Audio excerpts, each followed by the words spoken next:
کیونکہ تم اس قدر خاموش ہو چکے ہو اور الجھے الجھے دکھائی دیتے ہو جب سے ملیشیا سے واپس آئے ہو۔ یہ بکھرا حولیہ، بیجا اسموکنگ، خود کو کمرے میں بند رکھنا، آفس سے جلدی واپس آ جانا، آخر کیا وجہ ہے ان سب حرکت کے پیچھے؟ رملہ کمرے میں موجود کرسی پر بیٹھتی ہوئی شیردل سے پوچھنے لگیں۔ ویری نائس، یعنی آج آپ اپنا کوئی مسئلہ ڈسکس کرنے نہیں آئیں بلکہ مجھ سے میرے حال کے بارے میں پوچھنے آئی ہیں۔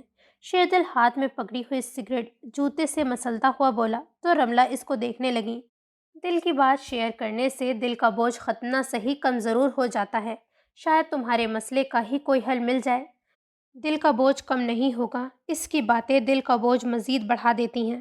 آپ کے پاس میرے مسئلے کا حل نہیں، میرا مسئلہ اس کی تلاش ہے جو آپ سے ڈسکس کرنے سے حل نہیں ہو سکتا۔ شیردل رملہ کے سامنے کرسی پر بیٹھتا ہوا بولا تو رملہ غور سے اسے دیکھتی ہوئی پوچھنے لگی، کون ہے وہ؟ رملہ کے پوچھنے پر شیردل کے چہرے کے سنجیدہ تاثرات پتھریلے ہوئے۔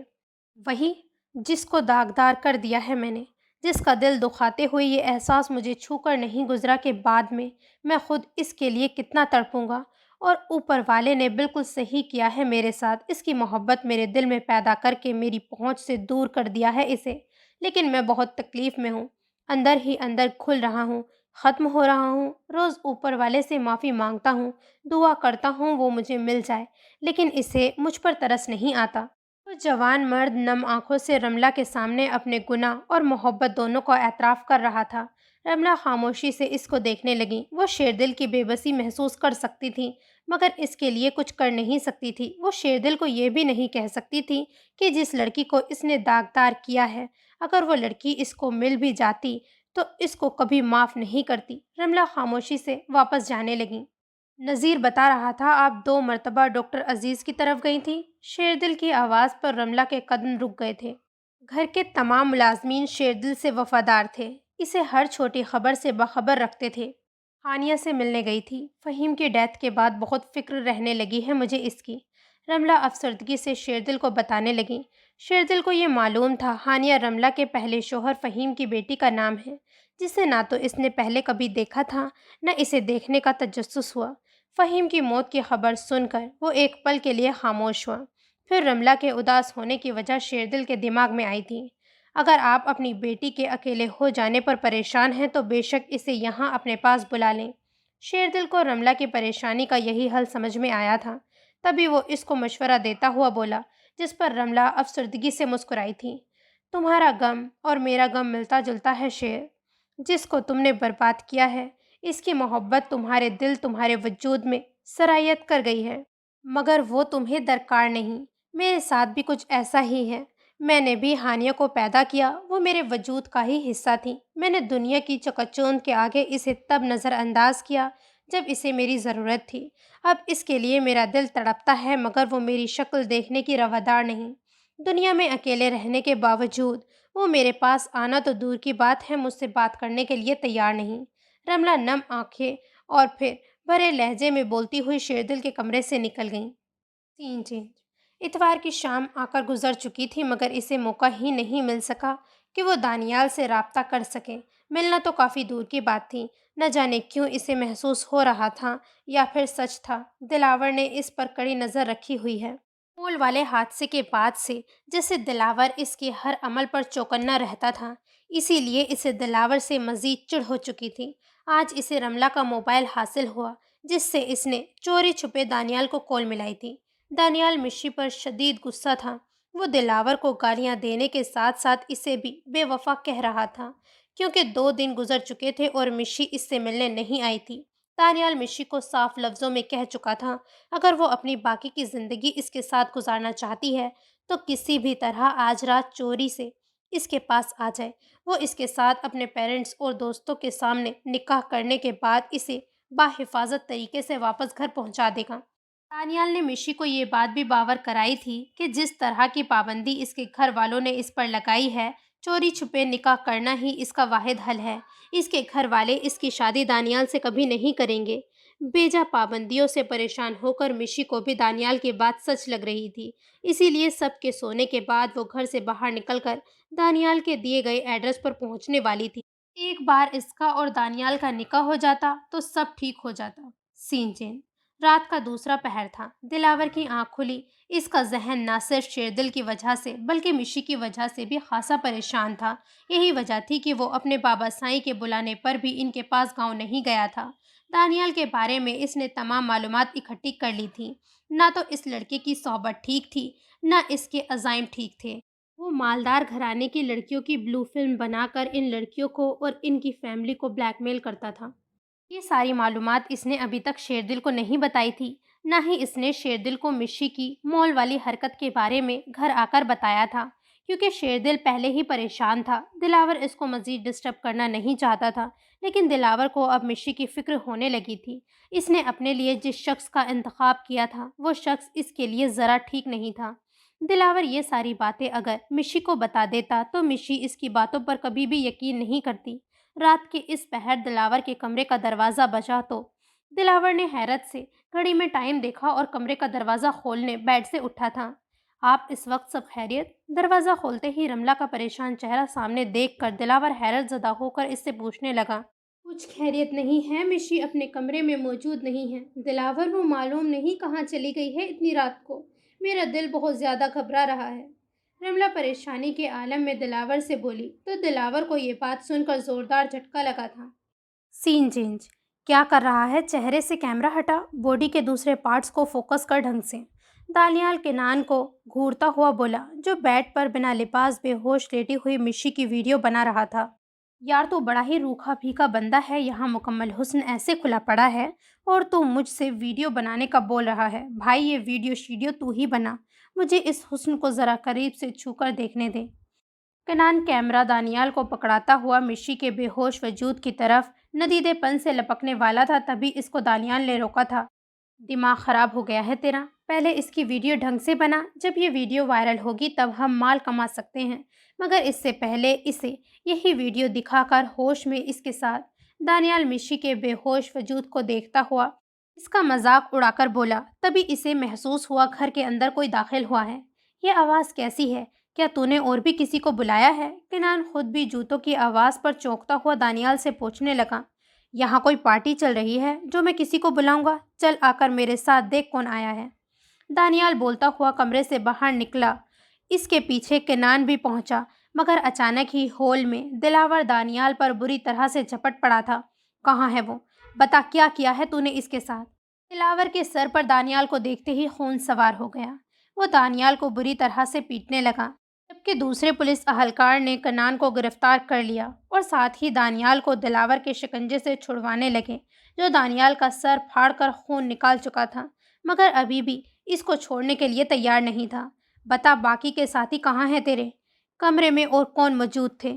جاؤ تم لوگ کمرے کی تلاشی لو۔ انسپکٹر دانیال کو گریبان سے پکڑ کر حوالدار کو کمرے میں جانے کا حکم دیتا ہوا بولا۔ کمرے میں دوسرا اور کوئی نہیں، صرف وہ لڑکی موجود ہے۔ ابھی اس کے ساتھ کچھ نہیں کیا، صرف ویڈیو بنائی ہے۔ دانیال پولیس کی حراست میں خوفزدہ ہو کر جلدی سے ان لوگوں کو بتانے لگا۔ رکو، کمرے میں کوئی نہیں جائے گا۔ دانیال کی بات سن کر دلاور کا دماغ بری طرح سے چکرا چکا تھا۔ وہ بے ساختہ با آواز بولا تھا۔ پولیس جانتی تھی دلاور شیردل کا خاص آدمی ہے اور یہ معاملہ شیردل کی بہن کا تھا، اسی لیے دلاور کی بات پر کمرے میں جاتا ہوا حوالدار وہیں رک گیا۔ تبھی دلاور کے موبائل پر شیردل کی کال آنے لگی۔ دلاور مشی کہاں ہے؟ مجھے جلدی بتاؤ۔ دلاور کے موبائل کان سے لگاتے ہی اسے شیردل کی آواز سنائی دی۔ شاید وہ نیند سے بیدار ہو گیا تھا یا پھر رملہ نے اس کو جگا کر ساری صورتحال سے آگاہ کر دیا تھا۔ مالک، جو ایڈریس میں آپ کو بتا رہا ہوں آپ جلدی سے وہاں پہنچیں۔ تھوڑا معاملہ میں نے سنبھال لیا ہے، باقی کا آپ کو ہی سنبھالنا ہے یہاں آ کر۔ دلاور نے شیردل کو یہاں کا ایڈریس دے کر اسے بلا لیا تھا، کیونکہ یہ اس کی بہن کی عزت کا معاملہ تھا۔ ان لوگوں نے مشی کی غلط ویڈیو بنائی تھی، تو اس معاملے کو باہر نکلنے یا ویڈیو کو آگے جانے سے شیردل ہی روک سکتا تھا۔ وہ شیردل سے بات کر کے کمرے میں داخل ہوا تو بیڈ پر مشی کے عریاں وجود کو دیکھ کر دلاور کے سر پر جیسے گھر کی چھت آ گری تھی۔ وہ شدت ضبط سے چہرے کا رخ دوسری جانب کر کے کمرے کا دروازہ بند کرتا ہوا بیڈ تک پہنچا۔ چاروں طرف نظر دوڑانے کے باوجود اسے مشی کے کپڑے کہیں نظر نہیں آئے تھے۔ وہ شرمندگی سے سرخ چہرہ لیے کانپتے ہاتھوں سے بیڈ شیٹ سے مشی کے وجود کو ڈھانپنے لگا۔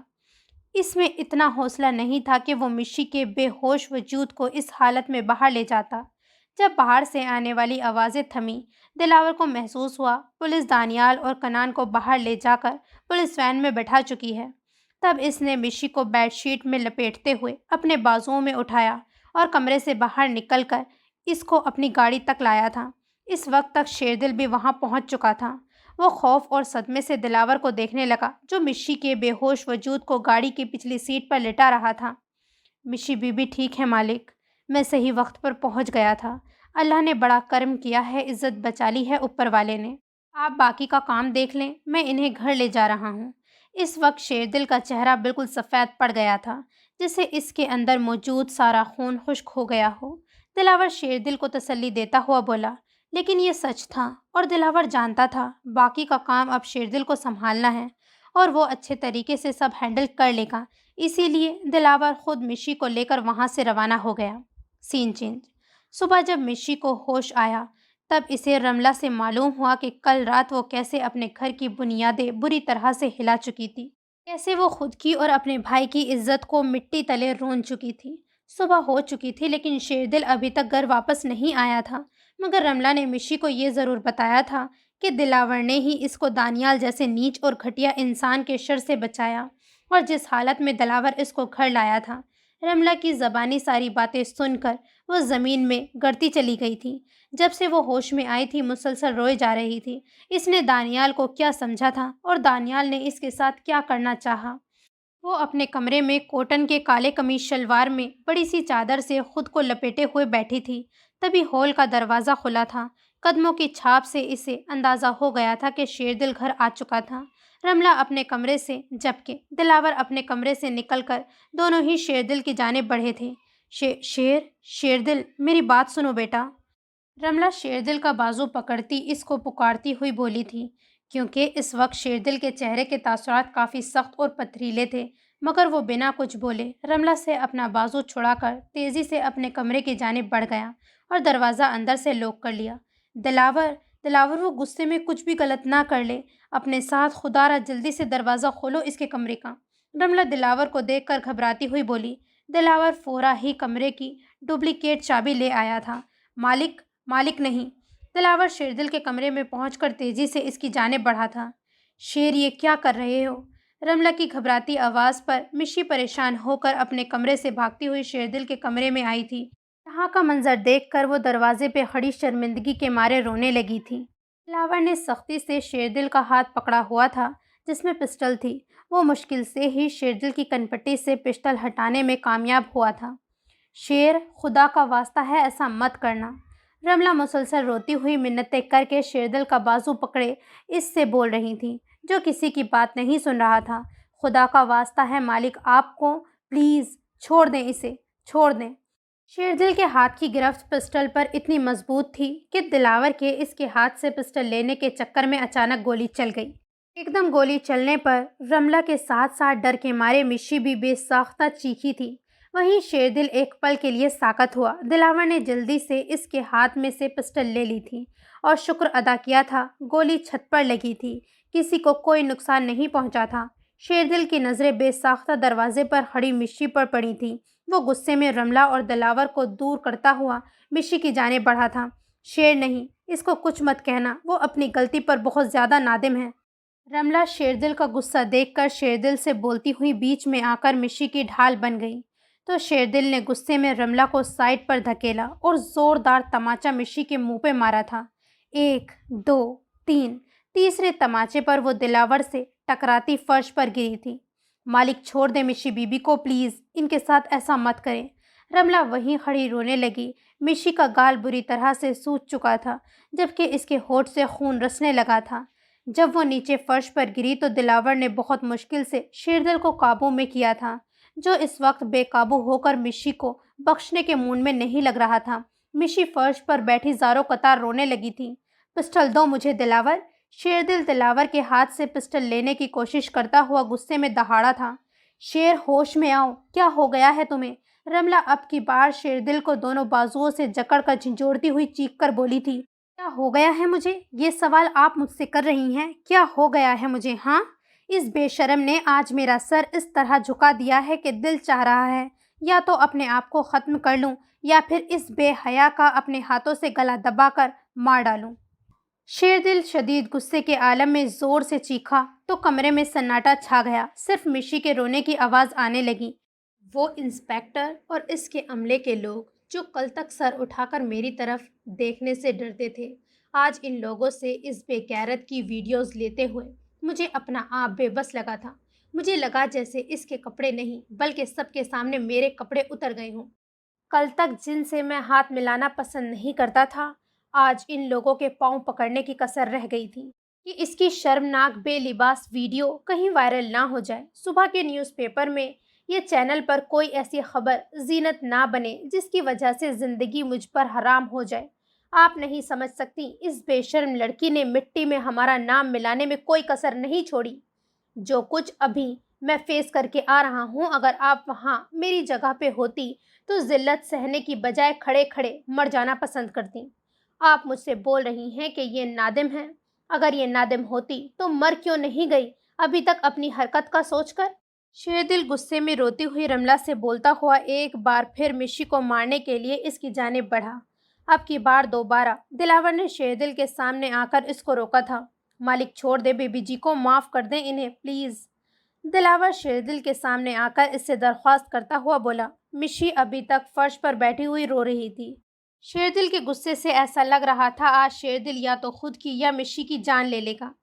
دلاور، تم نے آج تک میرا کوئی حکم نہیں ٹالا ہے، میں تمہیں حکم دیتا ہوں اس بدبخت کا گلا دبا کر اسے اسی وقت مار ڈالو۔ شاید اپنے ہاتھوں سے اس کی جان لیتے ہوئے میرے ہاتھ کانپ اٹھیں، مگر تم یہ کام آسانی سے انجام دے سکتے ہو۔ مار دو اس کو، کیونکہ میں اس کا چہرہ دیکھتا رہوں گا تو میرا خون کھولتا رہے گا۔ آج اس نے اپنے بھائی کا غرور مٹی میں ملا دیا ہے، توڑ کر رکھ دیا ہے مجھے اس نے۔ تم ختم کر ڈالو اس کو، یہ میرا حکم ہے۔ شیردل کے بولنے پر دلاور نے پلٹ کر مشی کو دیکھا، جو آنسو بہاتی ہوئی اب دلاور کو دیکھ رہی تھی۔ دلاور، مشی کو اس کے کمرے میں چھوڑ آؤ۔ اٹھو مشی، جاؤ اپنے کمرے میں، مجھے شیر سے اکیلے میں کچھ بات کرنی ہے۔ رملہ کے بولنے پر مشی اور دلاور شیردل کے کمرے سے نکل گئے تھے۔ کیا اس سارے قصے میں غلطی صرف مشی کی ہے شیر؟ رملہ کے پوچھنے پر شیردل سرخ آنکھوں سے اسے دیکھنے لگا تھا۔ نہیں، میں جان گیا ہوں یہ مکافات عمل ہے۔ جو کچھ میں نے اس کے ساتھ کیا آج وہی مجھ تک لوٹا دیا گیا ہے۔ اسے اس کی نظروں میں رسوا کیا تھا، آج میں سب کے سامنے رسوا ہو گیا۔ شیردل نے آنسوؤں کو آنکھوں سے باہر نہیں آنے دیا، مگر اس وقت درد سے اس کا کلیجہ بری طرح سے پھٹنے کو تیار تھا۔ اس کے باوجود میرا خون کھول رہا ہے مشی کی شکل دیکھ کر۔ یہ نہ ہو کہ میں سچ میں اس کی جان لے لوں۔ اسے میری نظروں سے اس گھر سے دور کر دیں، اس سے کہیں کہ وہ کہیں بھی چلی جائے، آئندہ کبھی میرے سامنے نہ آئے، مجھے اپنا چہرہ نہ دکھائے۔ شیردل غصے میں رملہ سے بولا۔ کس طرح اس کا غصہ ختم نہیں ہو رہا تھا، اور جب تک مشی یہاں رہتی شیردل کے سر پر غصہ سوار رہتا، تب رملہ آرام سے اس کا حل سوچتی ہوئی بولی تھی۔ ٹھیک ہے، تم آج ہی مشی کا دلاور سے نکاح پڑھوا دو۔ دلاور مشی کو اپنے ساتھ اپنے گاؤں لے جائے گا، تب تمہیں وہ اس گھر میں نظر نہیں آئے گی۔ رملہ شیردل کو مشورہ دیتی ہوئی بولی۔ بے شک مشی کی ویڈیو کہیں بھی وائرل نہیں ہوئی تھی، لیکن کل رات جو کچھ ہوا تھا ایسا نہیں تھا کہ لوگوں تک اڑتے اڑتے یہ خبر نہیں پہنچتی۔ اس کو خود بھی اندازہ تھا کہ ایسے خبر سن کر ان کے سرکل میں اب کوئی بھی انسان مشی کو مشکل سے ہی اپناتا۔ مشی کو شیردل کے غصے سے بچانے کے لیے رملہ کو یہی حل نظر آ رہا تھا۔ آپ کو کیا دلاور شکل سے بیوقوف لگتا ہے جو وہ ایسی لڑکی کو اپنی عزت بنائے گا جس نے اپنی اور اپنے گھر والوں کی عزت اپنے پاؤں تلے رون ڈالی ہو؟ دیکھا نہیں تھا آپ نے کہ دلاور اسے کس حالت میں گھر لے کر آیا تھا؟ اگر وہ آپ کے کہنے پر مشی سے نکاح کر بھی لیتا ہے تو بعد میں وہ اس کے ساتھ وہی کرے گا جو آج میں کرنے کا سوچ رہا ہوں۔ کوئی شریف مرد اس لڑکی کو عزت نہیں دے سکتا جس نے اپنی بیوقوفی کے ہاتھوں اپنے گھر والوں کی ناک کٹوانے میں کوئی کسر نہ چھوڑی ہو۔ شیردل کے بولنے پر رملہ فورا بولی تھی۔ شیردل، دلاور ایسا کچھ نہیں کرے گا مشی کے ساتھ۔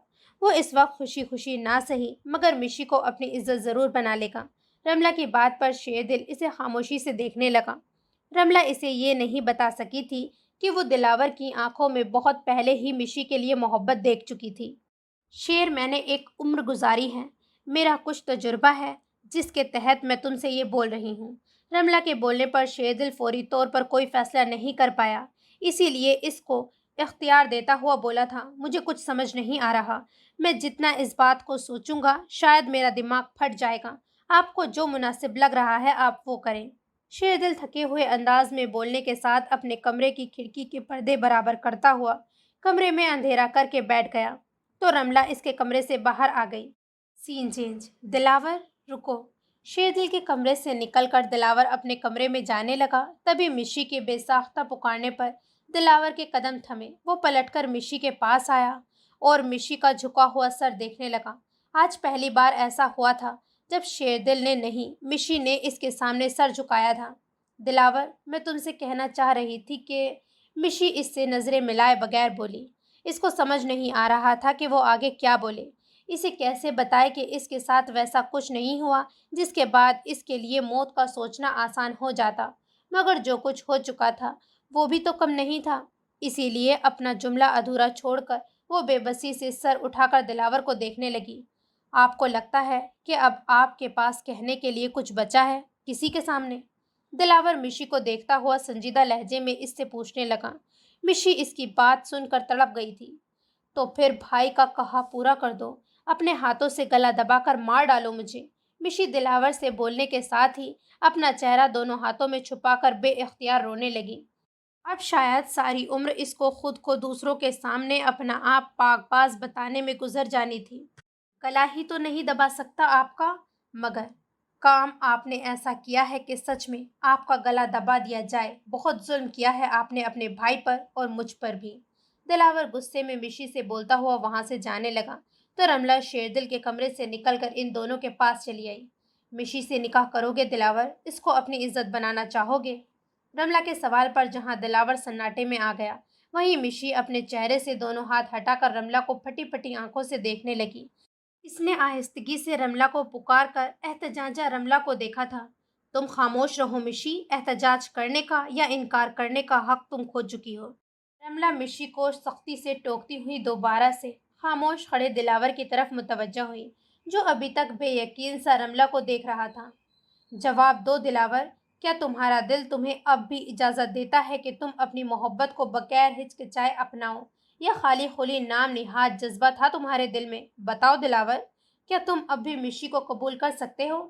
رملہ کے انکشاف پر دلاور حیرت زدہ سا اسے دیکھنے لگا۔ اتنی بڑی بات رملہ کیسے جانتی تھی کہ وہ مشی کو پسند کرتا ہے؟ اسے بالکل اندازہ نہیں تھا، جبکہ مشی خاموشی سے رملہ کو اپنی زندگی کا اتنا بڑا فیصلہ کرتے دیکھنے لگی۔ آپ کیسے جانتی ہیں کہ میں ایسا مشی بی بی کے لیے اپنے دل میں؟ دلاور حیرت زدہ سا تھوڑا پریشان سا رملہ سے پوچھنے لگا۔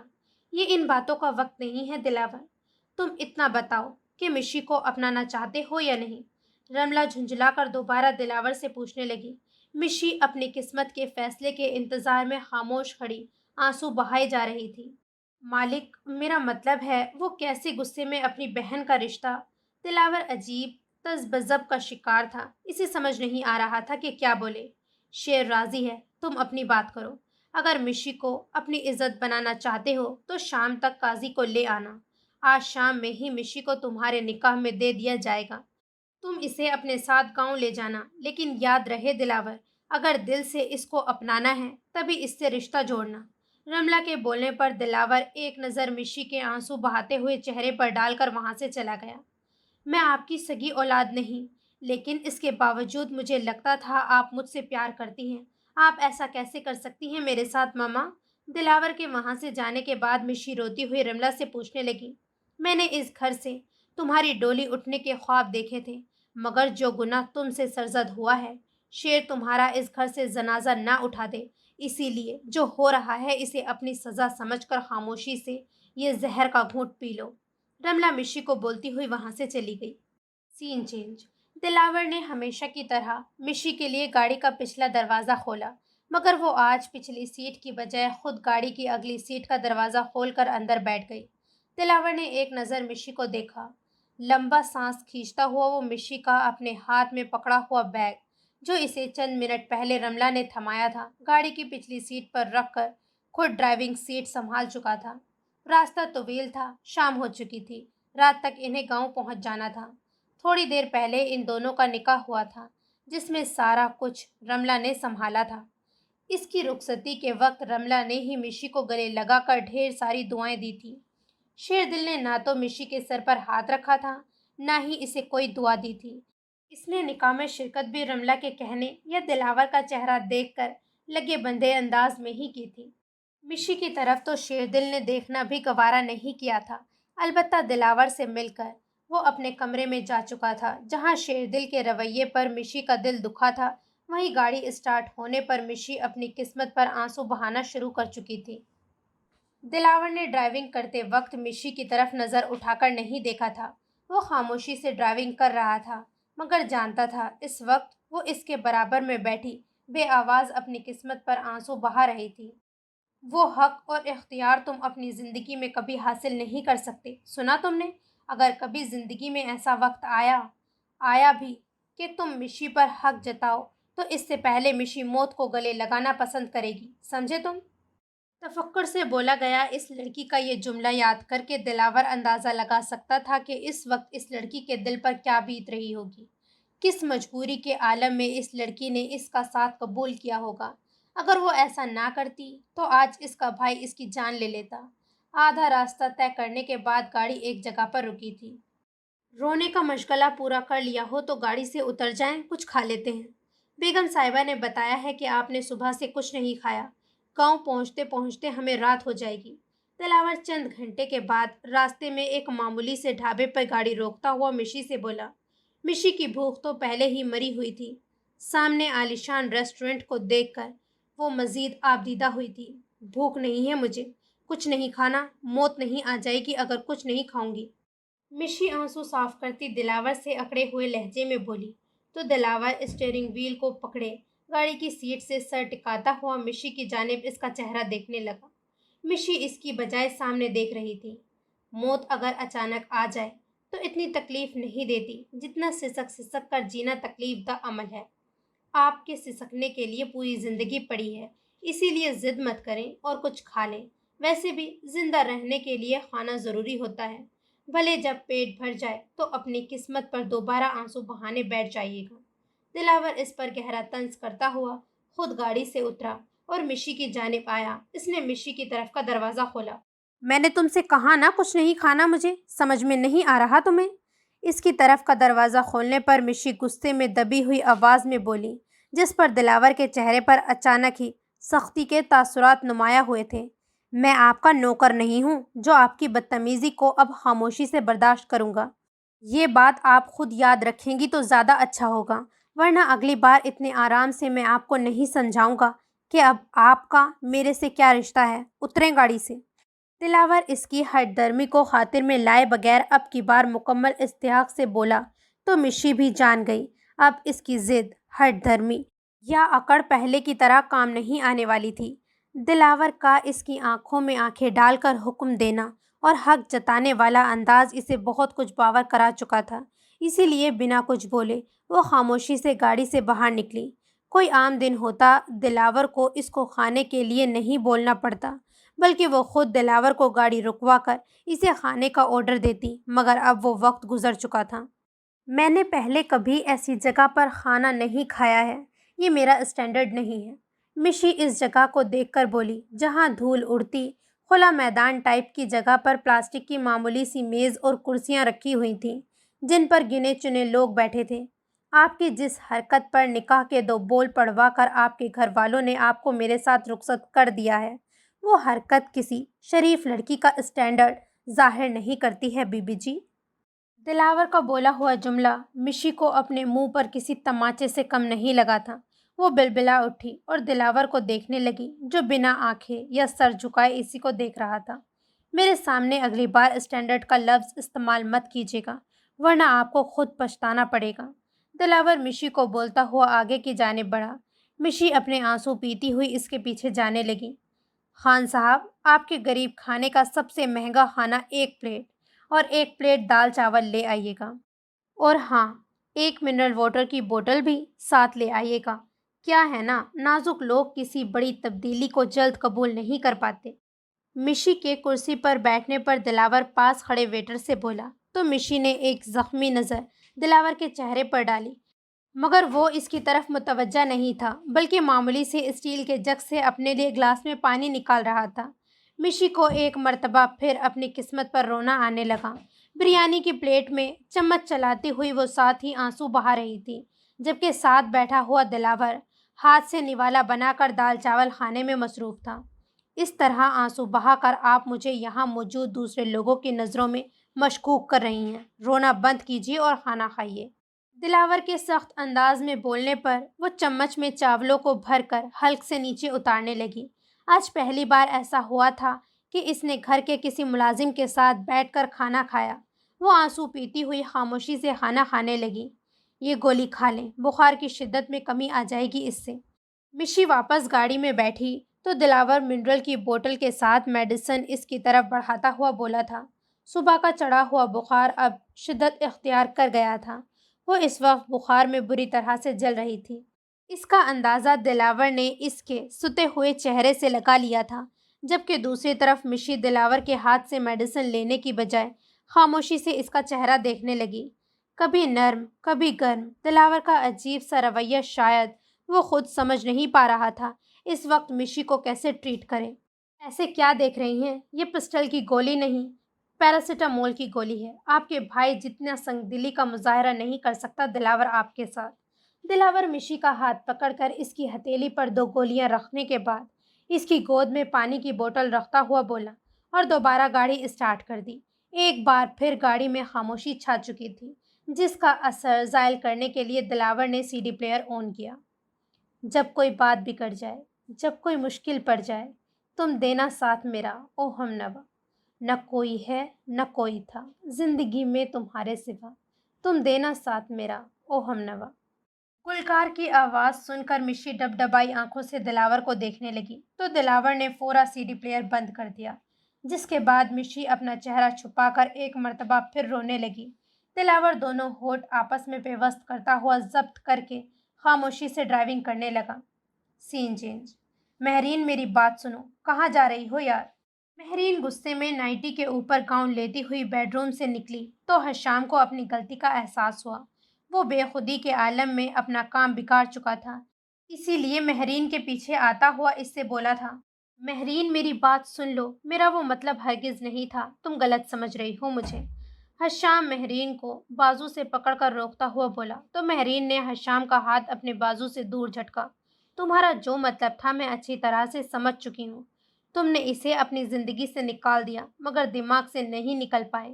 جبھی اس کی یادوں میں کھوئے رہتے ہو، میرے قریب آ کر تم اسی کو پکار رہے تھے، میں مہرین ہوں حشام، ہانیہ نہیں۔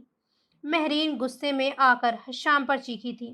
حشام اس کے اتنے قریب، اس کے وجود میں گم اسے ہانیہ کہہ کر پکار رہا تھا۔ بھلا یہ بات وہ کیسے برداشت کر سکتی تھی؟ دیکھو میری جان، وہ اب میری زندگی میں کہیں بھی نہیں ہے۔ اگر میرے دل میں اس کے لیے فیلنگز ہوتی تو کیا میں اس کو ڈائیورس دیتا؟ ایسا نہیں ہے جان، میں اس کو نہیں سوچتا۔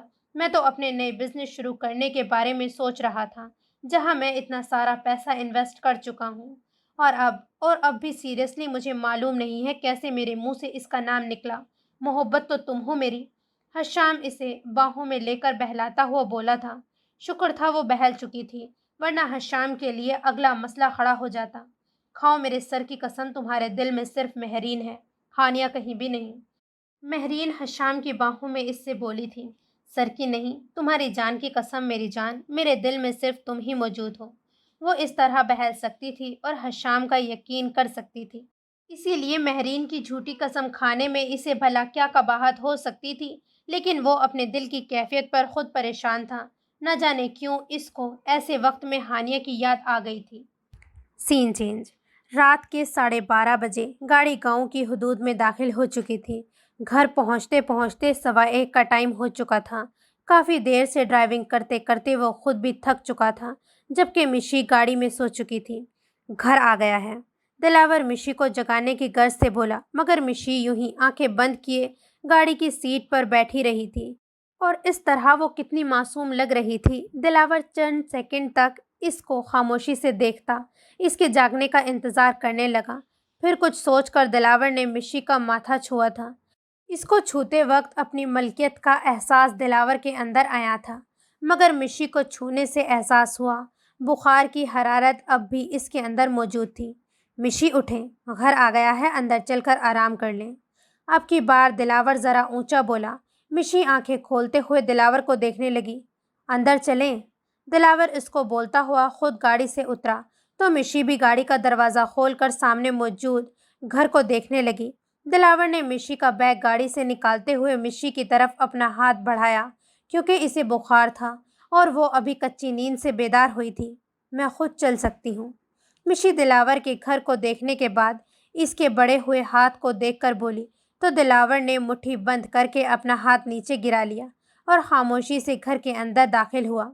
رات ہونے کی وجہ سے بابا سائیں اور زرش سو چکے تھے۔ وہ مشی کو اپنے کمرے میں لے آیا۔ مشی کمرے کے دروازے پر کھڑی اس کے کمرے کا جائزہ لینے لگی۔ یہاں آنے سے پہلے جیسا اس نے تصور کیا تھا، نہ تو اس کا گھر بہت زیادہ چھوٹا تھا، نہ ہی یہ کمرہ چھوٹا تھا۔ کشادہ کھلا کمرہ، رنگ و روگن ہوا تھا، البتہ وہاں موجود تمام فرنیچر بالکل عام سا اور سادہ طرز کا تھا۔ آپ کے معیار کے مطابق نہ تو میرا گھر ہے، نہ میرا کمرہ، نہ آپ کا یہ شوہر۔ آپ کے اعلیٰ اسٹینڈرڈ سے میچ کرتا ہے، لیکن آپ کو یہ سب کچھ قبول کرنا پڑے گا۔ دلاور مشی کا کمرے کا جائزہ لینا نوٹ کر چکا تھا۔ بولنے کے ساتھ ہی اس نے کمرے کا دروازہ بند کر دیا۔ مشی دلاور کی بات پر خاموشی سے اس کو دیکھنے لگی تو چلتا ہوا مشی کے آگے آیا۔ اپنی محبت کو پا کر ہر انسان خود کو خوش نصیب تصور کرتا ہے، مگر میرے ساتھ ایسا سلسلہ نہیں ہے۔ جانتی ہیں آپ کیوں؟ دلاور مشی سے بولتا ہوا اس کو بازو سے تھام کر بیڈ پر بیٹھا چکا تھا۔ مشی بغیر کوئی حرکت کیے کسی روبوٹ کی طرح دلاور کے بیٹھانے پر بیڈ پر بیٹھ گئی تھی۔ کیونکہ ہر غیرت مند مرد کی طرح میرا اپنا بھی ایک معیار ہے بی بی جی۔ بے شک میں انسان غریب سے ہی، مگر اپنے لیے شریک حیات کا تصور میں نے ایک ایسی شریف لڑکی کا کیا تھا جو بے داغ ہو، انچھوئی ہو۔ دلاور کے منہ سے یہ لفظ کسی چابک سے کم نہیں تھے۔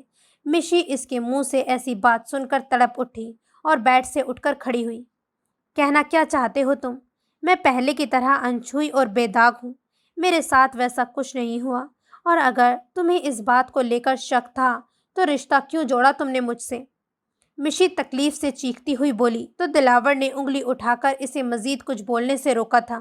آواز نیچی رکھیں، اس گھر میں میرا ایک باپ اور کنواری بہن بھی رہتی ہے۔ اگر ان کے کان میں آپ کے منہ سے نکلی ہوئی باتیں پڑ گئیں تو آپ کے لیے مشکل ہو جائے گی۔ ہم غریب ضرور ہیں مگر عزت دار لوگ ہیں۔ بے داغ انچھوئی جانتی ہیں وہاں سے میں آپ کو کس حالت میں اپنے ساتھ لے کر واپس آیا تھا؟ دلاور نے بولتے ہوئے سختی سے اس کو دونوں بازوؤں سے پکڑا تو تکلیف سے مشی کے آنسو نکل پڑے تھے۔ وہ شرمندگی سے ایک بار پھر دلاور کے سامنے سر جھکا گئی۔ جس طرح اس وقت ان کپڑوں نے آپ کے تن کو ڈھکا ہوا ہے، اس وقت کپڑے تو دور کی بات ہے، کپڑے کی قطر تک موجود نہیں تھی آپ کے جسم پر۔ اور جس نے آپ کو بے لباس کیا تھا، اس نے کن نظروں سے آپ کو دیکھا ہوگا، چھوا ہوگا؟ یہ سوچ آتے ہی دل کرتا ہے اس کو یا پھر خود کو اپنے آپ کو ہی ختم کر ڈالوں۔ بے داغ انچھوئی۔ دلاور غصے میں گراتا ہوا مشی کے بازوؤں کو جھٹک کر اسے بستر پر پھینک چکا تھا۔ آپ بول رہی ہیں آپ کے ساتھ کچھ نہیں ہوا، صرف اسی کے ہونے کی کسر رہ گئی تھی اگر میں وہاں نہیں پہنچتا تو۔ دلاور غصے سے بولتا ہوا سختی سے لب بھیج گیا، جبکہ مشی دلاور کے منہ سے ایسی بات سن کر زمین میں گڑ چکی تھی۔ تو پھر مار ڈالے نا مجھے، جان کیوں نہیں لے لیتے اپنے ہاتھوں سے میری؟ مشی بیڈ سے اٹھ کر روتی ہوئی بولی۔ آنسو تھے کہ تھمنے کا نام نہیں لے رہے تھے۔ وہ صبح سے وفکے وفکے سے ایسے ہی روئے جا رہی تھی۔ بس یہیں آ کر تو مجبور ہو جاتا ہوں، اپنے ان ہاتھوں سے مار ہی تو نہیں سکتا آپ کو۔ دلاور بولتا ہوا بیڈ سے تکیا اٹھا کر الماری سے اپنے لیے چادر نکالنے لگا۔ تو پھر اپنے لفظوں کی مار سے بھی گھائل مت کرو مجھے، مجھ سے یہ سب نہیں سہا جائے گا دلاور۔ مشی بیڈ پر اوندھے منہ لیٹ کر روتی ہوئی بولی۔